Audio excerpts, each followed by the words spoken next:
Évangile de Jésus-Christ selon saint Luc. En ce temps-là, Jésus disait à ses disciples : « Comme cela s'est passé dans les jours de Noé, ainsi en sera-t-il dans les jours du Fils de l'homme. On mangeait, on buvait, on prenait femme, on prenait mari, jusqu'au jour où Noé entra dans l'arche et où survint le déluge qui les fit tous périr. Il en était de même dans les jours de Lot.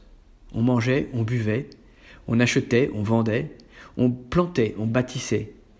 Mais le jour où Lot sortit de Sodome, du ciel tomba une pluie de feu et de soufre qui les fit tous périr. Cela se passera de la même manière le jour où le Fils de l'homme se révélera. En ce jour-là, celui qui sera sur sa terrasse et aura ses affaires dans sa maison, qu'il ne descende pas pour les emporter. Et de même, celui qui sera dans son champ, qu'il ne retourne pas en arrière. Rappelez-vous la femme de Lot, qui cherchera à conserver sa vie la perdra, et qui la perdra la sauvegardera. Je vous le dis, cette nuit-là, 2 personnes seront dans le même lit, l'une sera prise, l'autre laissée. 2 femmes seront ensemble en train de moudre du grain, l'une sera prise, l'autre sera laissée. Prenant alors la parole, les disciples lui demandèrent : « Où donc, Seigneur ? » Il leur répondit : « Là où sera le corps, là aussi se rassembleront les vautours. »